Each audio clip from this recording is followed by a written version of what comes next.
আপনার এই দুইটা কারণ খুঁজে পেয়েছেন, আসল কারণ সেটা না। 5 তারিখের আগে ছাত্রলীগ এই বিশ্ববিদ্যালয়গুলোতে এমন কিছু নাই যেটা করে নাই, সেই একই কাজ আপনারাও করেন নাই। আপনাদের সব ছাত্র সংগঠন সেই একই কাজ করেছে যেটা ছাত্রলীগ করত। এই জন্য তো এতগুলো মানুষ মারা যায় নাই। এই দেশের ছাত্র সমাজ, সাধারণ মানুষ আগের রাজনীতি সহ্য করবে না। ছাত্র শিবির কি করেছে? তারা যখন দেখেছে যে তাদের এখানে থাকা সম্ভব না, তারা গুপ্ত রাজনীতি কৌশল বেছে নিয়েছে। তারা সেই হলে থেকেছে, ছাত্রলীগের পাশে থেকে থেকে তারা সেখানকার রাস্তাঘাট, অলি গলি, রাজনীতির ধরন, ছাত্রদের মনোভাব সবকিছু তারা বুঝেছে।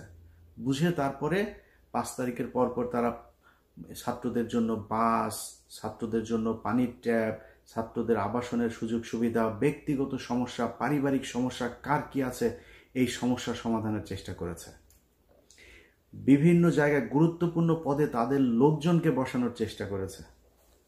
আপনাদের ছাত্র সংগঠন কি করেছে জানেন?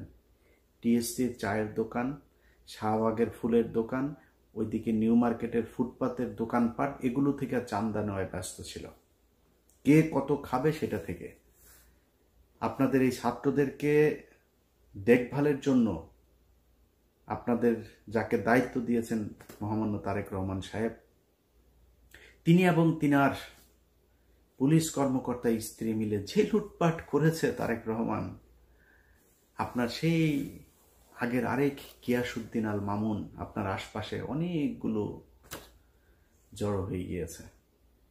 তার রেজাল্ট আপনারা এই ডাকসুতে পেয়েছেন। এখন যদি আপনারা মনে করেন যে না, আমরা তো এই করেছে কি বলে কারচুপি আর কারণে আপনারা হেরে গিয়েছেন, এটা যদি মনে করেন, মনে করে তারপরে ওইভাবেই যদি সামনের নির্বাচনে যেতে চান, তাহলে ভুল করবেন। আপনাদের যে বয়ান এখন আপনারা শুরু করেছেন, আওয়ামী লীগের মতো মুক্তিযুদ্ধ কেন্দ্রিক দুই দিকে বিভক্ত করে তারপরে আপনারা ক্ষমতায় চলে আসবেন, ওই ট্যাবলেট বাংলাদেশের মানুষ আর খাবে না। ভারতের বিরোধিতা করে জিতা যায় না, এটা এতদিন ধরে এই যে এক ন্যারেটিভ আপনারা বলতেন না, এই ন্যারেটিভ বাংলাদেশের আর চলবে না। এটা প্রমাণ হয়ে গিয়েছে ডাকসুতে। সরাসরি ভারতের বিরুদ্ধে অবস্থান নিয়ে আমরা বলেই দিয়েছি। পাকিস্তানের প্রার্থী বলেছে আমি সাদিক কায়েমকে, খুব খারাপ লাগে, খুব কষ্ট লাগে। পাকিস্তানি স্বীকার করলো, অনেকে এটা নিয়ে আবার ওনাদের গ্রুপে ওনাদের ভেতরে আবার খুব করে কত সাহস, কত কিছু বললো। আমাদের মা বোনেদের 2 লক্ষ মা বোনকে তোর মারে পাকিস্তানিরা লাগিয়েছে রে, তোর মারে আন টেস্ট আন, তোর কোন কোন মাকে বোনকে কার কার আওয়ামী লীগের কার কার মা বোনরে ধরে নিয়ে তারপরে করছে নিয়ে আয়। বাট তারপরে তর্কের খাতিরে করি বাঁচার জন্য।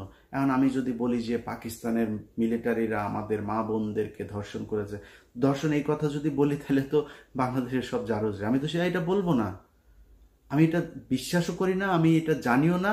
তারপরেও কি বলি? জিতার জন্য বলি, আমার বাবা, আমার দাদা, আমার পূর্বপুরুষ সবাই রাজাকার ছিল। আমার বাবা, দাদা, চাচারা মিলে তোদের মা বোনদেরকে পাকিস্তানের ক্যাম্পে দিয়ে এসেছে, তোদের মা বোনদেরকে জিনিস প্রোটেকশন ছাড়া তারপর লাগিয়েছে, তোরা পয়দা হুয়া। এটা তো লস আছে, বলেন লস আছে? আমার বাপ রাজাকার থাকলে আমার ঘরে তো পাকিস্তানি আসে নাই।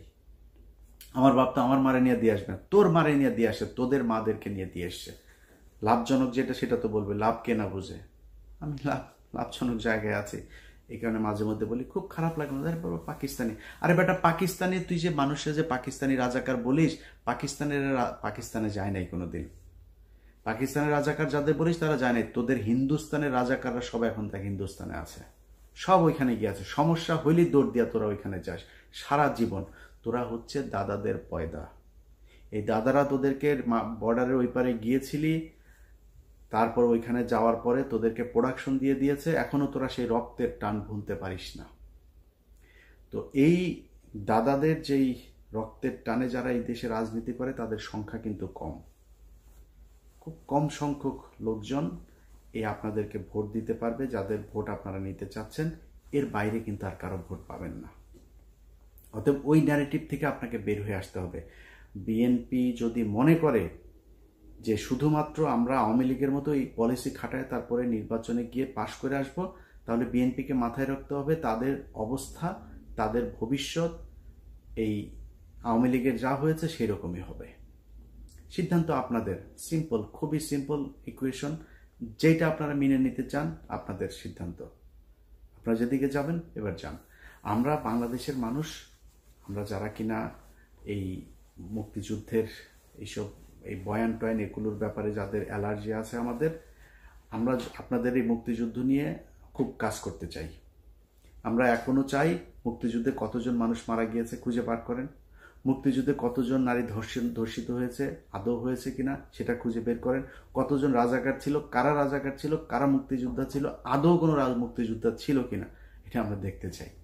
ভারত আসলো, আসিয়া তারপরে আপনাদেরকে 13 দিনে যুদ্ধ করে দেশ দখল করে নিয়ে তারপরে আপনাদেরকে বললো এই নাও তোমরা স্বাধীন হয়েছ, আর তোমরা স্বাধীন হয়ে গেল।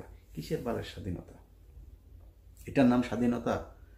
একজন রাজনীতিবিদকে উঠায় নিয়ে চলে যায়, ট্রাইব্যুনালে সাক্ষী দিতে